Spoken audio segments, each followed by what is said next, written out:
Assalamualaikum warahmatullahi wabarakatuh. Hai sedulur semua, gimana kabarnya?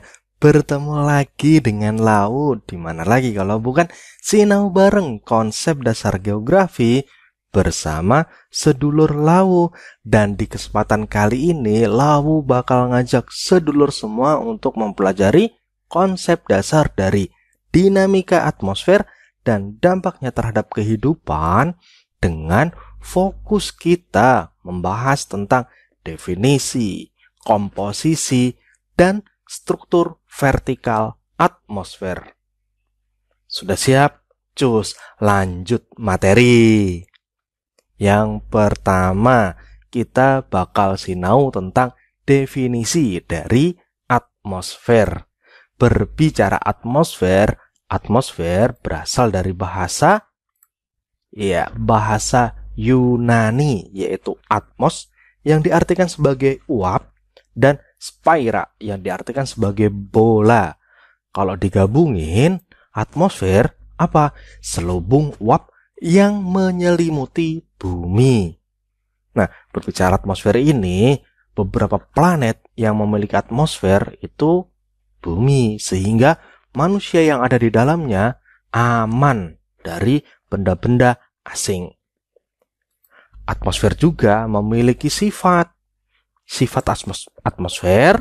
Yang pertama, tidak berwarna. Nah, coba, ada nggak warnanya udara? Nggak ada kan? Yang kedua, tidak berbau, tidak berasa, kecuali angin. Angin ada rasanya, tapi udara tidak. Kemudian dinamis, bisa mengisi ruang sempit sekalipun, dan elastis, transparan, dan memiliki massa yang bisa diukur. Itu adalah sifat atmosfer. Sedulur, lanjut. Yang kedua, kita bahas tentang komposisi. Kira-kira sedulur pada tahu nggak ya, atmosfer kita terdiri dari berbagai jenis unsur udara. Apa aja? Ya, secara garis besar ada empat komponen penting yang ada di atmosfer, yaitu N2, O2, AR, dan CO2. Kira-kira apa ya? Iya, komposisi atmosfer yang paling penting itu ada 4. Yang paling banyak ya. Nitrogen N2 sekitar 78%, oksigen O2 20,95%, argon 0,93%, karbon dioksida atau CO2 0,35%. Sisanya adalah gas-gas lain, mulai dari neon, metana, helium, hidrogen, xenon, dan ozon. Nah, itulah dari komposisinya. Lanjut yang ketiga, berkaitan dengan struktur vertikal atmosfer. Nah, sedulur, pada tahu nggak ya, lapisan atmosfer bumi ada berapa lapis? Banyak ya. Nah, di antaranya, ini ada bumi.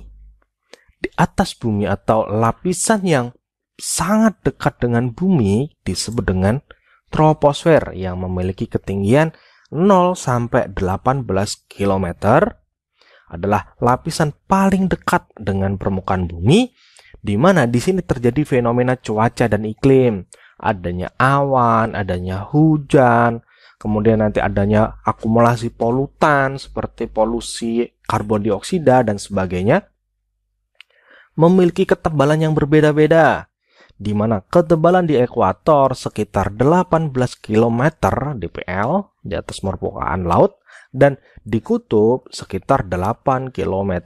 Kalau di rata-rata nih ya, ketebalan dari troposfer itu sekitar 12 km. Kemudian terjadi peristiwa yang namanya gradien termometrik, yaitu setiap kenaikan 100 meter temperatur turun 0,6 derajat Celcius. Ada juga yang nyebutnya sebagai apa? Sebagai hukum adiabatik basah, yaitu setiap kenaikan 100 meter, temperatur turun 0,6 derajat Celcius. Ini di lapisan troposfer. Di atas troposfer ada yang namanya stratosfer. Nah, di lapisan stratosfer sendiri ketinggiannya 18 sampai 50 km.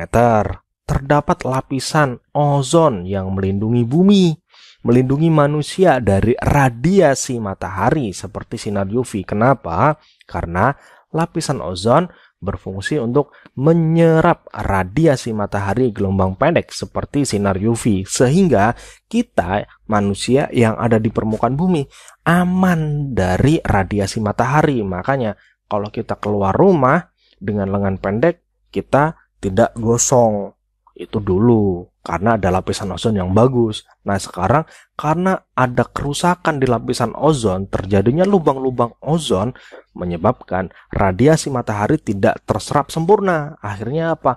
Sinar UV sampai ke permukaan bumi. Nah, kalau sekarang kita keluar rumah dengan lengan terbuka, nah dijamin gosong. Ya, itulah fungsi penting dari ozon. Kemudian terdapat lapisan isotermal, di mana lapisan ini memiliki suhu yang tiba-tiba naik. Di mana tadi di troposfer itu turun, sekarang di stratosfer naik sekitar 60 derajat Celcius. Nah, disinilah yang namanya lapisan inversi, lapisan yang harusnya dingin malah panas. Dan di sini juga sebagai zona terbang pesawat bermesin jet. Kenapa? Karena di sini bebas dari cuaca dan iklim, atau salah satunya adalah awan. Nah, di lapisan stratosfer di sini aman dari awan, sehingga pesawat terbang bermesin jet aman untuk terbang. Nah, selanjutnya di sini ada mesosfer. Mesosfer yang memiliki ketinggian 50-80 km berfungsi untuk melindungi bumi dari benda-benda luar angkasa seperti meteor. Jadi adanya benda-benda asing dari luar bumi yang mencoba masuk ke dalam lapisan bumi atau ke permukaan bumi akan dihancurkan dulu di lapisan mesosfer. Kenapa? Karena suhunya mencapai minus 90 derajat Celcius pada ketinggian 80 km. Di sini suhunya sangat dingin. Sehingga apa? Benda-benda luar angkasa akan hancur. Kok bisa hancur sih? Iya, karena di lapisan sebelumnya, ya di lapisan termosfer, di sini lapisannya sangat panas ya. Di lapisan di sini panas, nah di sini di mesosfer dingin. Nah, akhirnya apa? Ya dari panas terus ketemu dingin, akhirnya apa? Akhirnya hancur. Nah, di lapisan termosfer sendiri ada namanya lapisan ionosfer yang berfungsi memantulkan radiasi matahari gelombang panjang seperti gelombang radio dan TV yang terbagi atas beberapa lapisan. Ada lapisan E, ada lapisan F, dan ada lapisan atom. Nah, disinilah fungsi ionosfer. Nah, paling luar ada namanya lapisan eksosfer yang batasnya hingga interplanetary space. Lapisan paling panas terjadi gerakan atom yang tidak beraturan dan ruang antar planet dan geostasioner. Nah, di lapisan eksosfer inilah bumi dengan ruang angkasa dibatasi. Nah, sedulur, inilah kurang lebih lapisan yang melindungi bumi. Ada troposfer yang dingin, stratosfer yang panas, mesosfer dingin, termosfer panas, dan eksosfer lebih panas lagi. Pembagian dari lapisan troposfer, stratosfer, mesos, termos, eksos ini didasarkan kepada temperaturnya, yaitu temperatur troposfer yang semakin dingin, stratosfer semakin panas, mesosfer semakin dingin, termosfer semakin panas, dan eksosfer semakin panas. Nah, sedulur, sampai di sini dulu sinau kita. Gimana? Semoga menambah wawasan dan pengetahuan kita tentang pentingnya lapisan yang ada di bumi. Jangan lupa like, share, komen, tentu saja subscribe supaya Lau semakin semangat dalam menebar ilmunya. Matur suwun.